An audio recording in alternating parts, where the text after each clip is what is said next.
ꯃꯌꯥꯝꯕꯨ ꯑꯍꯥꯟꯕꯃꯛꯇꯗ ꯍꯦꯂꯤꯃꯩꯁꯅꯥꯝꯅ ꯇꯔꯥꯝꯅ ꯑꯣꯛꯆꯕꯒ ꯂꯣꯏꯅꯅ ꯈꯨꯔꯨꯝꯖꯔꯤ꯫ ꯃꯌꯥꯝꯗ ꯇꯥꯍꯟꯖꯔꯤꯕ ꯋꯥꯔꯤ ꯑꯁꯤꯒꯤ ꯃꯃꯤꯡ ꯆꯐꯨ ꯊꯨꯒꯥꯏꯔꯒ ꯇꯨꯡꯕꯥ ꯂꯦꯞꯄ꯫ ꯋꯥꯔꯤ ꯑꯁꯤꯕꯨ ꯏꯕꯤꯔꯛꯄꯅ ꯁꯣꯅꯤꯀꯥ ꯃꯥꯏꯕꯝ꯫ ꯋꯥꯔꯤ ꯑꯁꯤ ꯃꯌꯥꯝ ꯄꯨꯟꯅ ꯇꯥꯃꯤꯟꯅꯔꯁꯤ꯫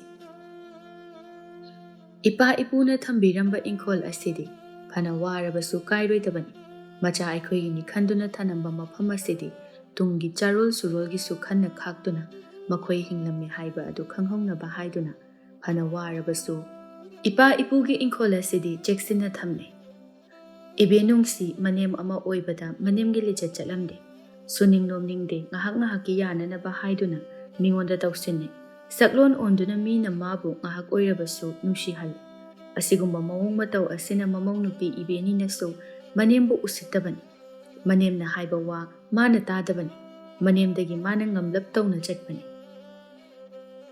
ꯍꯥꯏ ꯃꯧ, ꯇꯥꯕ꯭ꯔꯅꯦ ꯅꯪꯕꯣ? ꯇꯥꯔꯦ ꯏꯃꯥ, ꯀꯩ ꯍꯥꯏꯒꯦ? ꯑꯩꯈꯣꯏ ꯇꯣꯝꯕꯗ ꯆꯠꯅꯤ ꯍꯥꯏꯗꯨꯕꯨ ꯀꯥꯏꯗꯅꯣ? ꯏꯄꯥꯝꯗꯅꯤ ꯏꯃꯥ, ꯄꯥꯕꯗꯣ ꯃꯁꯥꯁꯨ ꯉꯝꯗ꯭ꯔꯤ, ꯑꯗꯨꯗ ꯍꯥꯏꯐꯦꯠ ꯆꯪꯉꯝꯃꯒ ꯑꯗꯨꯝ ꯊꯕꯛ ꯃꯐꯝꯗ ꯆꯠꯀꯗꯕ ꯃꯥꯜꯂꯦ꯫ ꯑꯣ ꯐꯔꯦ ꯐꯔꯦ꯫ ꯏꯕꯦꯅꯤꯅ, ꯏꯃꯥ ꯑꯩ ꯀꯩꯊꯦꯜ ꯐꯥꯎꯗ ꯆꯠꯂꯨꯈꯤꯒꯦ, ꯀꯩꯀꯩꯅꯣ ꯈꯔ ꯌꯦꯡꯉꯨꯒꯦ, ꯑꯩ ꯂꯩꯕ ꯌꯥꯕ ꯈꯔꯁꯨ ꯂꯩꯔꯛꯀꯦ꯫ ꯍꯣꯏ, ꯆꯠꯂꯨꯔꯣ, ꯑꯗꯨꯒꯅꯦ ꯅꯪꯒꯤ ꯎꯔꯤꯈꯩ ꯂꯩꯕꯗꯣ ꯇꯧꯒꯅꯨꯀꯣ꯫ ꯌꯥꯔꯦꯍꯦ ꯏꯃꯥ, ꯅꯪꯗꯤ ꯌꯥꯝ ꯇꯧꯗꯕꯗꯧꯅ꯫ ꯍꯥꯏ, ꯅꯪꯒ ꯑꯩꯒ ꯃꯥꯟꯅꯕ ꯌꯥꯕ꯭ꯔꯣ? ꯅꯪꯗꯤ ꯑꯉꯥꯡ, ꯈꯪꯉꯕ?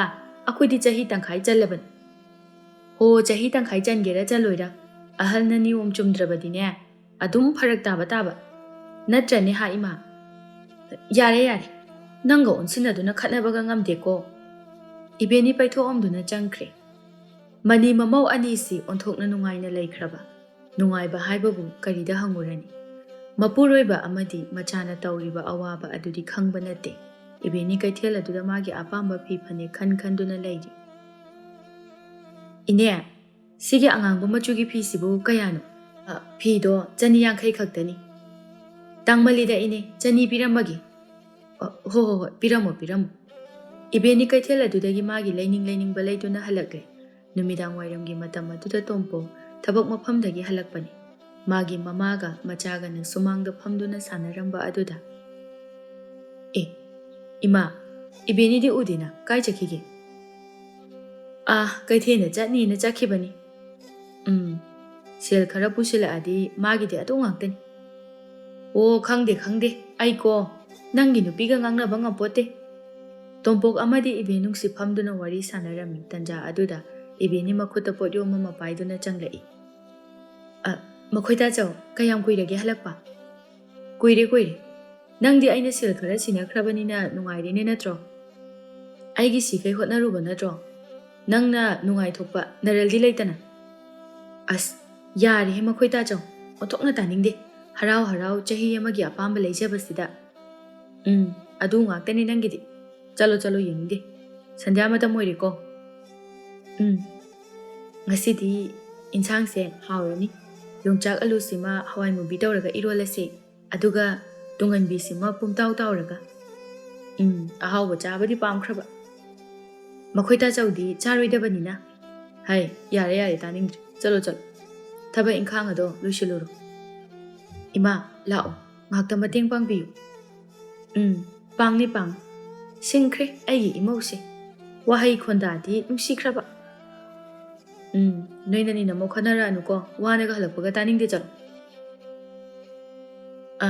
ꯏꯆꯥꯅ ꯌꯥꯊꯪ ꯇꯥꯎꯊꯔꯛꯂꯦ, ꯅꯤꯡꯊꯧꯅꯤꯅ ꯆꯪꯈ꯭ꯔꯒꯦ꯫ ꯅꯨꯃꯤꯗꯥꯡꯒꯤ ꯃꯇꯝꯅꯤ꯫ ꯏꯕꯦꯅꯤꯅ, ꯏꯃꯥ, ꯋꯥ ꯑꯝꯇ ꯍꯥꯏꯒꯦꯗꯅ꯫ ꯀꯩ ꯋꯥꯅꯣ ꯏꯕꯦꯅꯤ? ꯃꯐꯝꯁꯤꯗ ꯂꯩꯕꯁꯦ ꯁꯦꯟꯊꯣꯛ ꯂꯝꯕꯤ ꯅꯨꯡꯉꯥꯏꯇꯦ, ꯌꯣꯟꯊꯣꯛꯑꯝꯃꯒꯈꯔ ꯅꯨꯡꯉꯥꯏꯒꯗꯕ ꯃꯐꯝ ꯑꯃꯗ ꯆꯠꯂꯁꯦ꯫ ꯀꯔꯤꯅꯣꯗ, ꯏꯃꯥꯗꯤ ꯃꯗꯨ ꯄꯥꯝꯖꯂꯛꯆꯗꯦ꯫ ꯏꯄꯨꯔꯣꯏꯕꯅ ꯊꯅꯝꯕ ꯂꯧꯔꯤ ꯏꯪꯈꯣꯜ ꯑꯁꯦ ꯏꯃꯥꯗꯤ ꯌꯣꯟꯕ ꯄꯥꯝꯗꯦ, ꯑꯗꯨꯝ ꯂꯩꯖꯁꯅꯨꯗ꯫ ꯏꯕꯦꯅꯤ ꯑꯣꯏꯔꯔꯣꯏ ꯈꯪꯂꯦ, ꯍꯥꯏꯔꯨꯕ ꯀꯥꯟꯅꯔꯔꯣꯏ ꯍꯥꯏꯕ ꯃꯥ ꯋꯥꯈꯜ ꯇꯥꯔꯤ, ꯇꯨꯃꯤꯟꯅ ꯂꯩꯁꯤꯟꯈ꯭ꯔꯦ꯫ ꯑꯌꯨꯛꯀꯤ ꯃꯇꯝꯅꯤ꯫ ꯏꯕꯦꯅꯤ ꯋꯥꯈꯜ ꯑꯗꯨꯗ ꯏꯪꯈꯣꯜ ꯑꯁꯤꯕꯨ ꯌꯣꯟꯊꯣꯛꯄꯒꯤ ꯋꯥꯈꯜꯇꯅꯤ ꯃꯥꯅ ꯈꯜꯂꯤꯕ꯫ ꯀꯔꯝ ꯇꯧꯔꯒ ꯊꯕꯛ ꯑꯁꯤ ꯑꯣꯏꯊꯣꯛꯅꯕ ꯍꯥꯏꯕ ꯑꯁꯤꯈꯛꯅꯤ ꯈꯜꯂꯤꯕ꯫ ꯅꯨꯃꯤꯠ ꯈꯨꯗꯤꯡꯒꯤ ꯇꯣꯝꯄꯣꯛꯅ ꯄꯨꯁꯤꯜꯂꯛꯂꯤꯕ ꯁꯦꯜꯁꯤꯡ ꯑꯁꯤ ꯏꯕꯦꯅꯤ ꯃꯥꯅ ꯑꯔꯦꯝꯕꯗ ꯂꯣꯏꯅ ꯃꯥꯡꯍꯜꯂꯤ꯫ ꯃꯁꯤꯗꯒꯤ ꯍꯦꯟꯇꯣꯛꯇꯅ ꯈꯨꯜ ꯂꯩꯀꯥꯏꯒꯤ ꯃꯤꯁꯤꯡꯗꯒꯤ ꯁꯤꯡꯒꯦ ꯍꯥꯏꯗꯨꯅ ꯂꯧꯁꯤꯟꯕ ꯉꯥꯛꯇꯅꯤ꯫ ꯄꯨꯝꯅꯃꯛ ꯑꯁꯤ ꯇꯣꯝꯄꯣꯛ ꯃꯥꯗꯤ ꯀꯔꯤꯁꯨ ꯈꯪꯕ ꯅꯠꯇꯦ, ꯑꯗꯨꯕꯨ ꯀꯌꯥꯝ ꯀꯨꯏꯅ ꯂꯣꯠꯁꯤꯟꯗꯨꯅ ꯊꯝꯒꯅꯤ? ꯆꯤꯕꯣꯟ ꯆꯤꯕꯣꯟ ꯉꯥꯡꯅꯔꯝꯕ ꯑꯗꯨ ꯇꯞꯅ ꯇꯞꯅ ꯈꯪꯅꯔꯛꯂꯦ꯫ ꯇꯣꯝꯄꯣꯛ ꯊꯕꯛ ꯃꯐꯝ ꯑꯗꯨꯗ ꯎꯁꯤꯡ ꯑꯗꯨ ꯈꯥꯏꯔꯤ ꯀꯦꯡꯕꯅ꯫ ꯍꯥꯏ ꯇꯣꯝꯄꯣꯛ, ꯋꯥꯔꯤ ꯑꯝꯇ ꯁꯥꯁꯤꯅꯦꯍꯦ꯫ ꯀꯩ ꯋꯥꯅꯣ ꯇꯥꯀꯦꯡꯕ?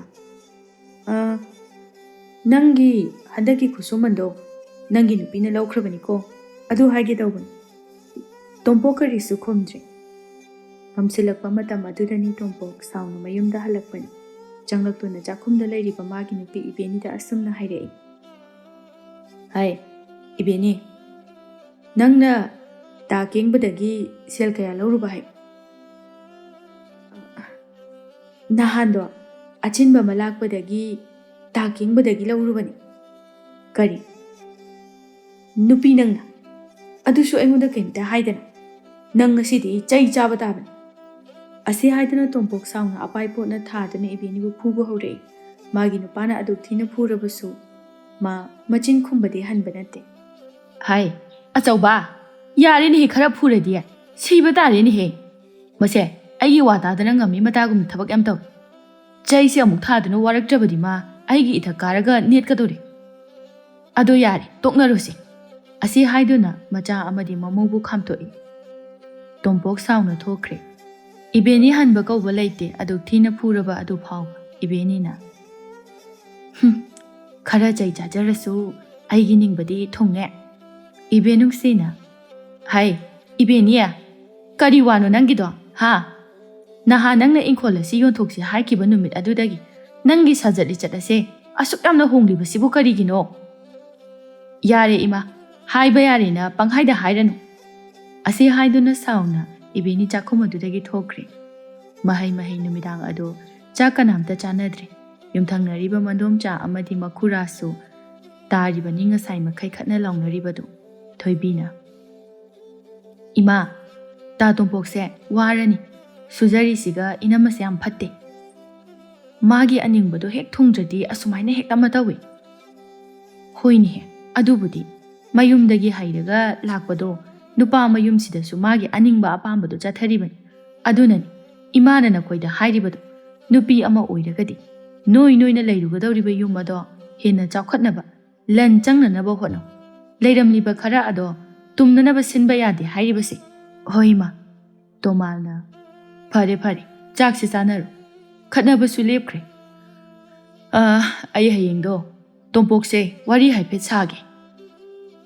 ꯑꯁꯨꯝ ꯇꯧꯅ ꯅꯨꯃꯤꯗꯥꯡꯒꯤ ꯃꯇꯝ ꯑꯗꯨꯁꯨ ꯂꯣꯏꯈ꯭ꯔꯦ꯫ ꯏꯕꯦꯅꯤ ꯐꯅ ꯊꯤꯅ ꯐꯨꯔꯕꯁꯨ ꯃꯥ ꯍꯟꯕ ꯀꯧꯕ ꯂꯩꯔꯝꯗꯦ꯫ ꯃꯤꯑꯣꯏꯕꯒꯤ ꯏꯗ ꯆꯨꯈ꯭ꯔꯕ ꯍꯥꯏꯕꯁꯤ ꯐꯅ ꯉꯥꯡ ꯁꯛꯂꯕꯁꯨ ꯆꯩ ꯊꯥꯔꯕꯁꯨ ꯐꯔꯣꯏ꯫ ꯑꯁꯨꯝ ꯏꯕꯦꯅꯤ ꯃꯍꯥꯛꯇꯤ ꯃꯥꯅ ꯃꯪꯂꯤꯕ ꯑꯁꯤ ꯐꯪꯅꯅꯕ ꯍꯥꯏꯗꯨꯅ ꯃꯥꯒꯤ ꯐꯠꯇꯕꯒꯤ ꯆꯥꯡ ꯑꯗꯨꯁꯨ ꯍꯦꯟꯒꯠꯂꯛꯏ꯫ ꯐꯅ ꯊꯤꯅ ꯇꯣꯝꯄꯣꯛꯅ ꯐꯨꯔꯕꯁꯨ ꯃꯥ ꯋꯥꯈꯜ ꯇꯥꯕ ꯂꯩꯔꯝꯗꯦ꯫ ꯃꯥꯒꯤ ꯃꯆꯤꯟꯗ ꯑꯗꯨꯃꯛ ꯇꯣꯡꯂꯕꯅꯤ, ꯆꯩ ꯆꯥꯖꯔꯕꯁꯨ ꯑꯩꯒꯤ ꯑꯅꯤꯡꯕꯗꯤ ꯊꯨꯡꯂꯦ ꯍꯥꯏꯕ ꯑꯁꯤꯅꯤ꯫ ꯅꯨꯡꯊꯤꯜꯒꯤ ꯃꯇꯝꯅꯤ꯫ ꯇꯣꯝꯄꯣꯛ ꯊꯕꯛ ꯆꯠꯂꯨꯕꯗꯒꯤ ꯍꯜꯂꯛꯄꯅꯤ꯫ ꯂꯝꯕꯤꯗ ꯁꯨꯝ ꯂꯥꯛꯄꯗ ꯄꯣꯠꯐꯝ ꯐꯝꯕꯤ ꯁꯈꯤꯅ ꯍꯥꯏ ꯇꯣꯝꯄꯣꯛ, ꯉꯥꯏꯈꯣꯅꯦ ꯅꯪꯕꯨ ꯑꯝꯇ꯫ ꯏꯅꯦꯅꯦ ꯋꯥ ꯑꯃꯈꯛꯇ ꯍꯥꯏꯈꯤꯒꯦ, ꯅꯪ ꯑꯃꯨꯛꯇ ꯆꯪꯉꯛꯎ ꯂꯥꯎ꯫ ꯀꯩ ꯋꯥꯅꯣ ꯏꯅꯦ, ꯀꯩ ꯂꯩꯔꯒꯦ? ꯏꯕꯦꯅꯤꯅꯅꯦ ꯄꯣꯠ ꯁꯣꯠꯂꯤꯕꯁꯦ ꯀꯨꯏꯃꯟꯈ꯭ꯔꯦ, ꯁꯦꯜꯁꯨ ꯃꯌꯥꯝ ꯑꯃ ꯇꯥꯔꯕꯅꯤ꯫ ꯏꯅꯦꯒꯤ ꯄꯣꯠꯐꯝꯁꯤꯁꯨ ꯇꯦꯛ ꯐꯝꯕꯅꯤꯗꯣ꯫ ꯑꯗꯨꯅꯅꯦ ꯏꯕꯦꯅꯤꯗ ꯍꯥꯏꯕꯗ ꯊꯣꯛꯇ꯭ꯔꯤ, ꯅꯪꯒꯤ ꯈꯨꯠꯁꯨꯃꯟ ꯐꯪꯗ꯭ꯔꯤ ꯍꯦꯛꯇ ꯍꯥꯏꯔꯛꯏ꯫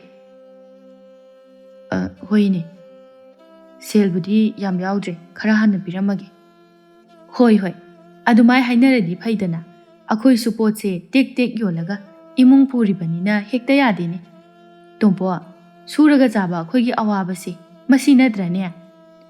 ꯐꯔꯦꯅꯦ, ꯑꯩꯃꯨꯛ ꯆꯠꯂꯒꯦ꯫ ꯍꯣꯏ ꯌꯧꯔꯣ꯫ ꯇꯣꯝꯄꯣꯛ ꯂꯝꯕꯤꯗ ꯋꯥꯈꯜ ꯈꯟꯗꯨꯅ ꯂꯥꯛꯄꯅꯤ꯫ ꯀꯝꯗꯧꯅꯤ? ꯇꯥꯜꯂꯛꯄ ꯁꯦꯜ ꯈꯨꯗꯤꯡꯃꯛ ꯑꯔꯦꯝꯕꯗ ꯂꯣꯏꯔꯦ꯫ ꯇꯨꯡꯁꯤꯟꯕꯗꯤ ꯂꯥꯏꯔꯗꯅ ꯍꯦꯟꯅ ꯄꯨꯊꯕꯒꯤ ꯂꯝꯕꯤ ꯑꯣꯏꯔꯛꯂꯦ꯫ ꯃꯤꯒꯤ ꯁꯦꯜꯗꯤ ꯁꯤꯡꯗꯕ ꯌꯥꯗꯦ꯫ ꯑꯩ ꯃꯊꯥꯁꯦ ꯑꯣꯟꯊꯣꯛꯅ ꯁꯥꯈ꯭ꯔꯦꯗ, ꯃꯔꯛꯁꯤꯗ ꯏꯕꯦꯅꯤꯅ ꯃꯔꯣꯜ ꯑꯃ꯫ ꯑꯁꯨꯝꯅ ꯋꯥꯈꯜ ꯈꯟꯗꯨꯅ ꯂꯥꯛꯄꯅ ꯂꯝꯕꯤꯒꯤ ꯅꯥꯀꯜꯗꯒꯤ ꯀꯧꯔꯛꯂꯤꯕ ꯑꯗꯨ ꯇꯣꯝꯄꯣꯛ ꯇꯥꯔꯨꯗ꯭ꯔꯦ꯫ ꯇꯣꯝꯕꯤ ꯆꯪꯁꯤꯟꯗꯨꯅ ꯇꯥ ꯇꯣꯝꯄꯣꯛ, ꯇꯥꯗꯕ꯭ꯔꯣ ꯑꯩꯅ ꯀꯧꯔꯤꯁꯤꯕꯣ? ꯇꯣꯝꯄꯣꯛ ꯏꯈꯪ ꯈꯪꯅ ꯍꯥꯏ ꯇꯣꯝꯕꯤ ꯅꯪꯅ ꯀꯧꯕꯗꯣ ꯑꯩ ꯇꯥꯔꯨꯗ꯭ꯔꯤ ꯀꯩ ꯂꯩꯔꯒꯦ ꯇꯥ ꯇꯣꯝꯄꯣꯛ ꯏꯅꯝꯃꯅ ꯅꯍꯥꯟ ꯉꯥ ꯀꯦꯖꯤ 3 ꯂꯧꯈꯤꯕꯅꯤ ꯅꯣꯡꯉꯥꯟꯕꯒ ꯄꯤꯒꯦ ꯍꯥꯏꯔꯒ ꯀꯩꯁꯨ ꯃꯔꯣꯜ ꯑꯝꯇ ꯍꯥꯏꯔꯛꯇ꯭ꯔꯤ ꯀꯩꯅꯣꯅꯦ ꯍꯥꯏꯁꯤꯕꯣ ꯇꯥ ꯇꯣꯝꯄꯣꯛ इनमदा हाइबदो आई याम तल्ले मागी इसौदो आई याम हाइनदे ता तोम्पोक सेल यावरदी खरा पिरमु अवाटपदुनो कोना पिरसु तोम्पोक यावरिबा सेल अदुना इमुंगी सिजनगे खनबने अदुबु लंबीदा थत्तुना कौरकपना नुपागा ओइरे इकाइदुना अयावबा सेल अदु पिथोकलमी तोम्पोक हेना असावबा ओइरे सेल अदु पिरमदुना करिसु हाइरमदा अदुमक चटख्रे थोइबीना इनमा नंगसु सिख्वांग फनेक साइसे खरा सजिलु याद्रो खुलेकाई सिदा लैरगा अवाबसे कनामता लैतबनी होय याम हेना नुंगाइरे हाइबमक्ति नते अदुबु चरा अनि सिदी हेंदबनी आई सानिंगदेदा थोइबी आइना हौजि खालिसे इंखोल से योलमगा आई खुलमा लैली फक साबा मोरा साबा अदुदा लैनिंगी मफम सिदा आई लैनिंद्रे अदुगिने आइना नोइता तोम्पोकदा याम तइसे ए इनमा अदुदी इमाबोकनदी याब्रो नोई नमाबोकु आइना हाइबदा नट्रसु मचानुपाना हाइबदा अदुम यारकनी थोइबी मखा तारुद्रे इनमा आई चलगे को मतम से थेंगे असे हाइदना थोइबी सु चटख्रे तोम्पोकना कोंथोंग लुमदगी चंगलक्लिबा अदु इबेनी मासु उरिबनी सुखथरगनी चंगलक्लिबा मवोंग अदु इबेनीना मखोइता चाव कैदौरगे इबेनी खुल लेकाई सिदगी नंग कयामदी सोचिले कईनु मखोइता चावना हाइबिरिबदुबो आई भाब ताद्रे इने सखीदगिसु अदुगा तोम्बीदगिसु कईनुबो नंगना खलिसे इबेनी मतांग असिदा मानदुना खनबा यादे तपथदुना तौसिनरगे हाइबा असि मा खलई मखोइता चावना सेल यामना चिनबगी वाबदो मदु उबदा आई इमुंग असि ngache thomcheti yengda yade aduna tombidagi nga sotpa aduga asongi imado masakana ngamlaktre nga chagena su haina hailakpa aduda ibung singsu amta mathong chadabanina aina macha ningol ama oina nga do khara leiraga piyubani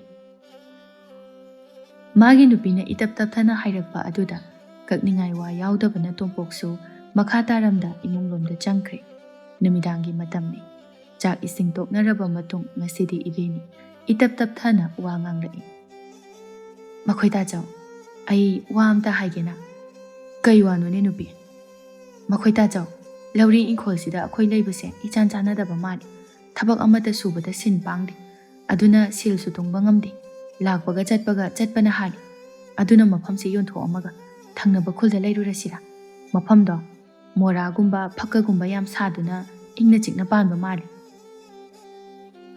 खंद्रेदा आइसु कोक्से यामना साइ अखोइ इंखोल से योलेना खलो कनाना लौबिनी अदुगिदि कैसु खलुनो अखोइगी मनिंग थंगबगी अंगौबिना लौगेना हाइबनी ए नंगदि करम कांदा वारी सारिबा नहानदो वाखल नुंगाइतेना सुम वारी साबदा यावखिबनी तोम्पोक मादी मागी वाखलना फना खंदोकपना मागी नुपिना तौरिबदु करी खलिबनो हाइबा खंद्रेबनी इबेनी माना थबक सुनिंगदबा अमदी युमगी मौ अमा ओइना युमबुरिंबिगी नियम चत्तबा मदुना इमुंग असिदा काइथरक्लिबनी हाइबा महाकना खलमदे असुमना इबेनी माना तकमनबदगी तोम्पोक मासु यारक्लमी मचाना यारबदा इबे नुंगसी मानदि करी हाइरुनी अदुमक यारमी असोमदनी इंगेले मखोइ मपा पाव अमा तारबो करी पावनुने ममा तोम्पोक खोइगी इंखोलसे योलनी हाइबा पाव अमा ताइनी ए कनादा योंदुबो मोइदि मनिंगी अंगौबिना लौनी ए सेल नुंगादी कमाई तौख्रजान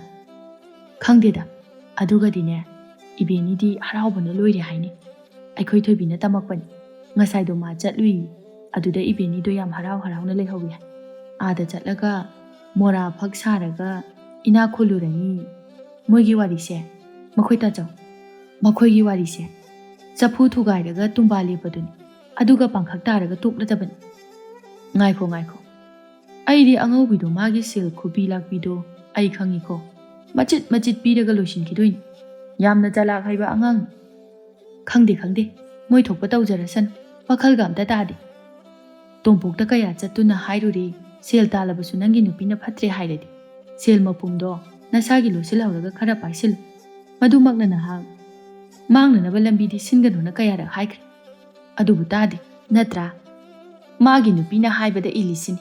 Akoigi wa tagadaba leite makoina. Hayeng kitang soirakpa waraklaba kham thengna hogatpa ngamdraba kanduda maina wakhal tasasanu. Yare yare lepo. Nangna marol ama ingelei makha tarudre tumin laikre. Ayuki matamni Tompok Angaubi hoida chatlami. Iche Angaubi, hoi je. Angaubi taraduna thoglai. Tompo, nang laibro. Awi je. Lao lao, kakhalau. Tompok su kakhatuna thariba phida aduda phamli. Makha tarai. Iche, aise wamta haigena lakpani. Akhoi ibini tharakpa budi yabani. Ado ayekta chatlaga haibana iche na su kitang lumna laugadra khana lakpani. Hayuni nangbu. Kari hainingbono Tompo. Iche, ingkolgi senpamse pulap loishin bapam. Akhoi su mafam jaga ama laigadabani khulsu honggadabani na. Oo, adugi oire. Ado Tompo, jese sel thongadi marang kaide. Adubu noina wabadu ubada. Aina laura sira khanbani. Amukta pulap pibadi iche su ngamoi. Tha ahum si phawbada piba loishinaba honagi. Adugi maraktuda noisu. Aina khara pirakliba sel aduna ingkol ama thiduna tek yum saba haujil. Natragadi noi kamaina sel singdo puraga ingkol phangena khal. Yum amuk sakini. Hinna pharak tananabani. Iche na haibasida yaningdrabasu. Atopa ma yengisu hek yem. Tompok munna khali Angaubina hairiba wang aduda kakpham yaude. Munna khalaba matungda tapna. Hoi je, adum taurasi. Tha ahum sida iche na senpam singdo piba loishinbiro. Aduga thabum masigi aroibada akhoi yumase thadoktuna chakragi. Asumna Angaubi amadi Tompok yanaba jerol ama inaduna thabum ahum adu ngaikre. Tompok Angaubi hoidagi thoraktuna lambida sum lakpani. Tanjanana Tomba hek thengnarami. Tompo, nangdi kai chaluriba? Iche Angaubi hoida chalubani. Kari haira aba. Thabum ahum sida sel singado loina sunanaba pirage hai. Kari noni hairi sibo. Thabum ahum se ngairaga pirage hairo. Nateda khura. Thabum ahum sida senpam singado khara piraga loishingena haire. Nangdi kari khumama ba. Aduda ayaba pirame mama. Ado Tompo. Ngasidi khura nangonda wa khara haigi. Kaiwanu khura. Chapu thugairaga tumba lepa haidana ahal lamangi pawro malaibado nangsu khangidana. Miyoiba amana masagi lairiba lauri yumpham yonthorakpa haibase makhoi loirabani. Aduki matik makhoi puthare haibani. Adunane yonbada phangliba sel aduna nakoina hayeng siraba phawbada lainanaba machit amatang laisilhau. Natragadi nakhoi machit tawduna loishinkin. Sel haibase lakpa waba chatpa hanbada hainaribani. Adugane Tompo khura nangonda wa ama hairamge. Hai hekpadi laibani. Adugane hai khunbadi wabani ko.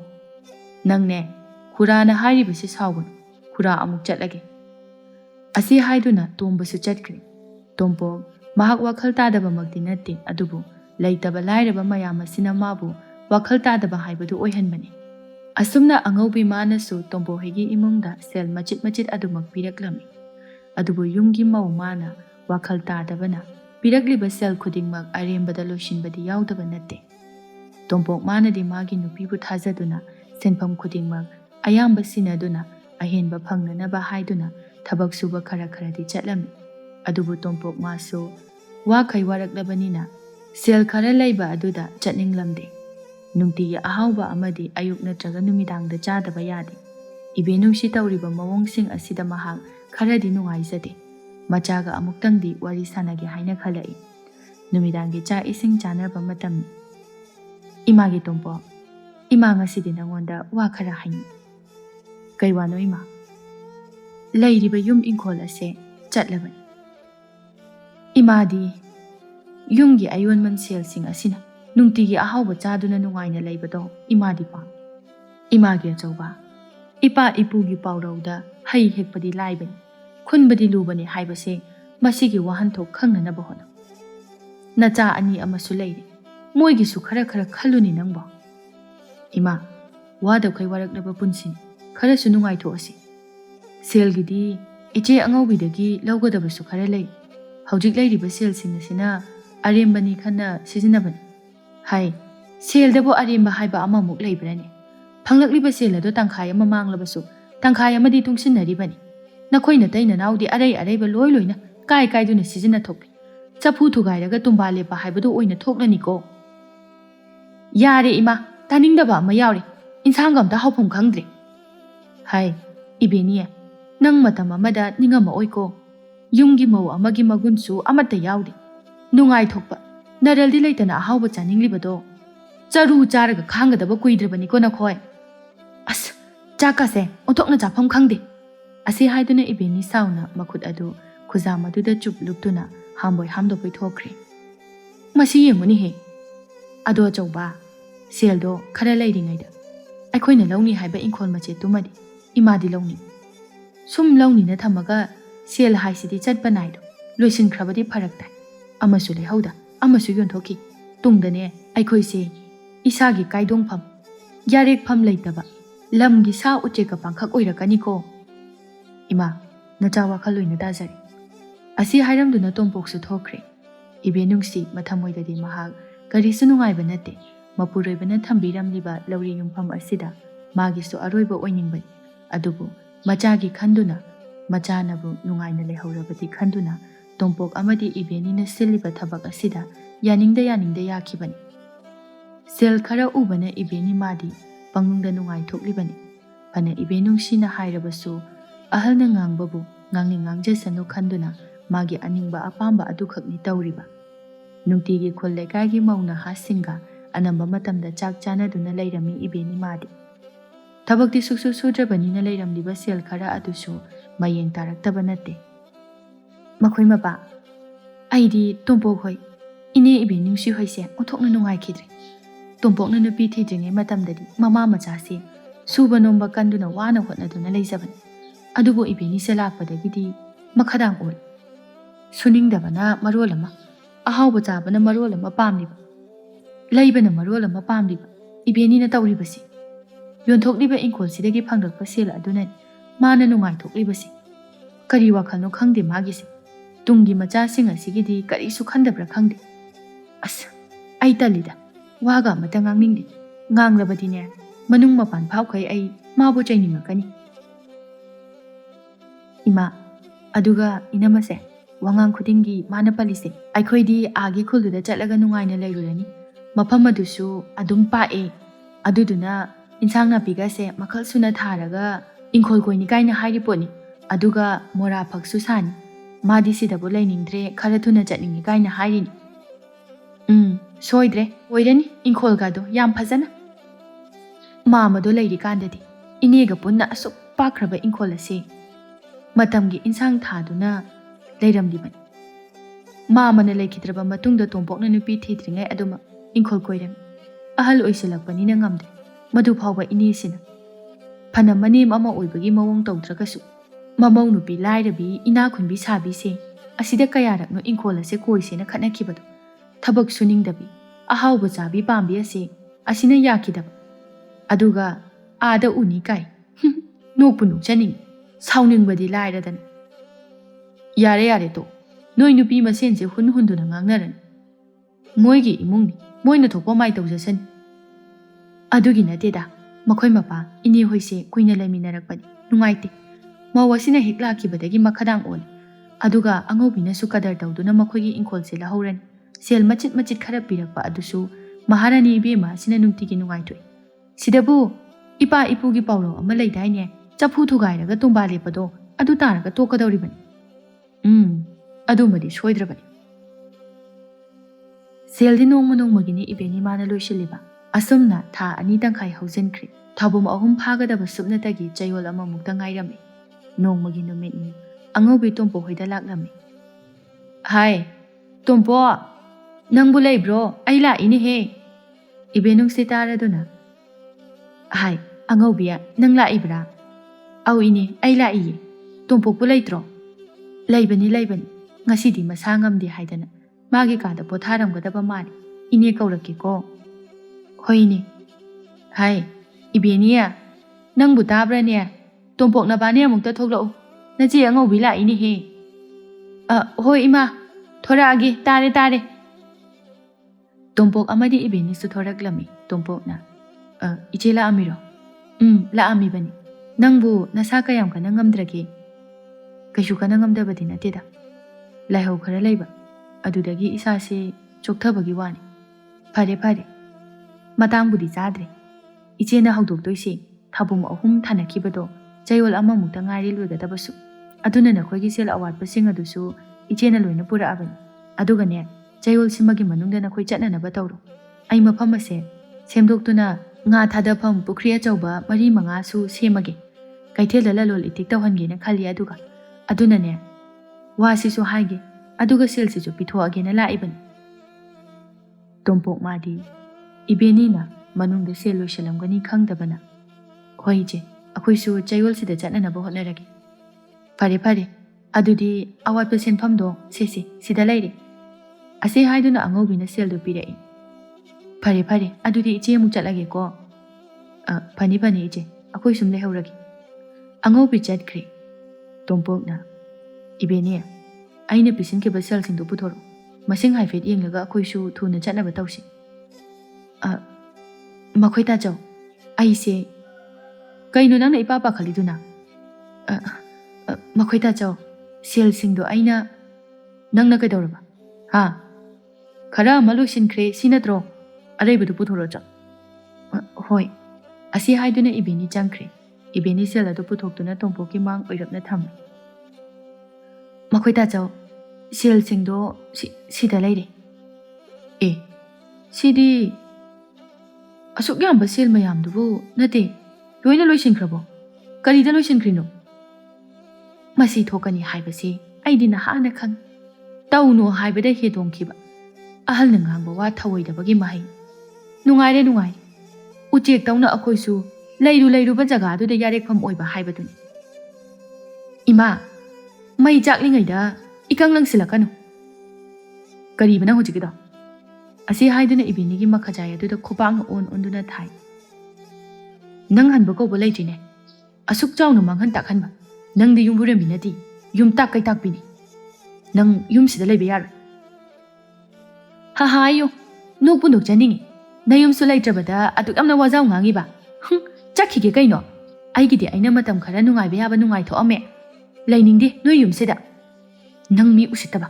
ꯑꯁꯤ ꯍꯥꯏꯗꯨꯅ ꯇꯣꯝꯄꯣꯛꯅ ꯐꯨꯒꯦ ꯇꯧꯏ꯫ ꯇꯣꯝꯕꯅ, ꯍꯥꯏ, ꯇꯣꯝꯄꯣꯛ, ꯉꯥꯏꯈꯣ꯫ ꯍꯧꯖꯤꯛꯇꯗ ꯅꯨꯄꯥꯒꯤ ꯃꯆꯤꯟ ꯐꯨꯗꯣꯛꯑꯒ ꯀꯔꯤꯁꯨ ꯀꯥꯟꯅꯔꯣꯏ꯫ ꯂꯣꯏꯔꯕ ꯃꯇꯝꯁꯤꯗ ꯋꯥꯈꯜ ꯇꯥꯔꯛꯂꯒ ꯀꯩꯁꯨ ꯀꯥꯟꯅꯔꯣꯏꯀꯣ꯫ ꯐꯨꯔꯒ ꯅꯪꯒꯤ ꯃꯥꯡꯈꯤꯕ ꯅꯔꯜ ꯃꯌꯥꯝ ꯑꯗꯣ ꯍꯟꯖꯤꯜꯂꯛꯀꯗꯕ ꯅꯠꯇꯦ꯫ ꯏꯪꯉꯦꯜꯂꯩꯅ, ꯏꯕꯦꯅꯤ, ꯅꯪꯁꯦ ꯌꯥꯝꯅ ꯉꯝꯃꯤꯗꯀꯣ꯫ ꯌꯨꯝꯒꯤ ꯌꯨꯝꯕꯨꯔꯦꯝꯕꯤ ꯑꯃ ꯑꯣꯏꯔꯒ ꯃꯄꯨꯔꯣꯏꯕꯒꯤ ꯃꯔꯜꯕꯨ ꯇꯥꯁꯤꯟꯕꯗꯤ ꯂꯥꯏꯔꯗꯅ ꯄꯨꯡꯇꯨꯝꯗ ꯇꯨꯝꯍꯟꯕ ꯉꯝꯕ꯫ ꯅꯪꯁꯦ ꯑꯩꯗꯤ ꯀꯤꯕꯨ ꯀꯤꯅꯦ꯫ ꯏꯟꯗꯣꯝꯆꯥꯒꯤ ꯅꯊꯧ ꯅꯠꯇꯦ ꯁꯤꯗ꯫ ꯑꯗꯨꯒ ꯏꯟꯗꯣꯝꯆꯥꯅ ꯑꯩꯉꯣꯟꯗ ꯉꯥꯡꯕꯒꯤ ꯍꯛ ꯂꯩꯇꯦ꯫ ꯃꯤꯇꯣꯞꯅ ꯏꯃꯨꯡꯒꯤ ꯋꯥꯗ ꯌꯥꯎꯁꯤꯟꯕꯤꯔꯛꯀꯅꯨ꯫ ꯏꯕꯦꯅꯤ, ꯋꯥꯇꯣꯟꯅ ꯋꯥꯡꯉꯒ ꯀ꯭ꯋꯥꯛꯅ ꯐꯝꯇꯦꯛꯑꯦ ꯍꯥꯏꯕ ꯏꯄꯥ ꯏꯄꯨꯒꯤ ꯄꯥꯎꯔꯧ ꯑꯃ ꯂꯩꯕꯅꯤ꯫ ꯑꯗꯨꯛ ꯄꯨꯊꯗꯨꯅ ꯋꯥꯔꯕ ꯐꯥꯎꯕꯗ ꯅꯪ ꯅꯥꯄꯟꯗꯤ ꯍꯟꯗ꯭ꯔꯤꯅꯦ꯫ ꯑꯩ ꯋꯥꯗꯤ ꯀꯩꯅꯣ?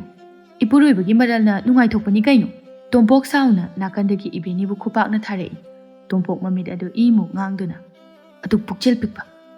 ꯅꯪꯕꯨ ꯊꯥꯖꯔꯨꯕꯒꯤ ꯏꯄꯥꯅ ꯃꯆꯥ ꯑꯩꯒꯤꯅꯤ ꯍꯥꯏꯅ ꯊꯝꯕꯤꯔꯝꯕ ꯂꯧꯔꯤ ꯏꯪꯈꯣꯜ ꯐꯥꯎꯕ ꯑꯩꯒꯤ ꯅꯨꯄꯤꯅ ꯑꯩꯒꯤꯗꯃꯛꯇ ꯐꯅꯅꯕ ꯁꯤꯜꯂꯤꯕꯅꯤ ꯍꯥꯏꯗꯨꯅ ꯃꯥꯅ ꯑꯩꯒꯤꯗꯤ ꯈꯨꯠ ꯌꯦꯠꯅꯤ꯫ ꯑꯩꯒꯤ ꯃꯥꯡꯅꯅꯕ ꯀꯩꯗꯧꯅꯨꯡꯗ ꯁꯤꯜꯂꯣꯏ ꯈꯪꯕꯅ ꯃꯗꯨ ꯄꯨꯝꯅꯃꯛ ꯊꯥꯖꯔꯨꯕꯅꯤ꯫ ꯃꯥꯅ ꯍꯥꯏꯕ ꯄꯨꯝꯅꯃꯛ꯫ ꯑꯩꯒꯤ ꯏꯄꯥꯒꯤ ꯄꯣꯛꯃꯤꯟꯅꯕ ꯏꯈꯨꯔꯥꯅ ꯑꯩꯉꯣꯟꯗ ꯍꯦꯛ ꯍꯥꯏꯕꯗꯣ, ꯆꯐꯨ ꯊꯨꯒꯥꯏꯔꯒ ꯇꯨꯝꯕꯥ ꯂꯦꯞꯀꯅꯨ ꯑꯆꯧꯕ ꯍꯥꯏꯕꯗꯣ, ꯃꯗꯨ ꯐꯥꯎꯕꯗ ꯅꯪꯒꯤ ꯋꯥꯅ ꯍꯦꯟꯅ ꯂꯨꯝꯅ ꯂꯧꯈꯤꯕꯅꯤ꯫ ꯀꯂꯛ ꯃꯥꯡꯖꯥꯎ ꯊꯥꯔꯤꯕꯅꯤ ꯈꯟꯗꯨꯅ ꯃꯈꯣꯏꯅ ꯍꯥꯏꯕ ꯑꯃꯠꯇ ꯂꯧꯈꯤꯗꯕꯅꯤ꯫ ꯅꯪꯕꯨꯅ ꯍꯦꯟꯅ ꯊꯥꯖꯔꯨꯕꯒꯤ ꯃꯍꯩ ꯉꯁꯤ ꯑꯩꯅ ꯐꯪꯂꯤꯕ꯫ ꯅꯪꯒꯨꯝꯕ ꯅꯨꯄꯤꯁꯤꯗꯤ ꯀꯩꯊꯦꯜꯒꯤ ꯃꯤꯅ ꯃꯆꯤꯟꯖꯥꯛ ꯊꯥꯔꯛꯑꯒ ꯆꯥꯔꯒ ꯂꯩꯒꯗꯕ ꯃꯤꯅꯤ꯫ ꯅꯄꯨꯔꯣꯏꯕ ꯑꯃꯗꯤ ꯃꯆꯥꯒꯤ ꯀꯔꯤꯁꯨ ꯈꯟꯗꯕ꯫ ꯅꯪ ꯌꯨꯝꯁꯤꯗ ꯂꯩꯕ ꯌꯥꯔꯣꯏ, ꯆꯠꯈ꯭ꯔꯣ꯫ ꯑꯁꯤ ꯍꯥꯏꯗꯨꯅ ꯏꯕꯦꯅꯤꯕꯨ ꯂꯥꯛꯇꯅ ꯏꯜꯂꯤ꯫ ꯆꯠꯈꯤꯅꯤꯌꯦ, ꯀꯔꯤꯒꯤ ꯂꯩꯖꯔꯨꯗꯣꯏꯅꯣ? ꯆꯠꯈꯤꯒꯦ꯫ ꯑꯁꯤ ꯍꯥꯏꯗꯨꯅ ꯏꯕꯦꯅꯤ ꯃꯆꯥꯁꯤꯡꯒꯤ ꯀꯔꯤꯁꯨ ꯈꯟꯗ ꯆꯠꯈꯤꯔꯝꯃꯤ꯫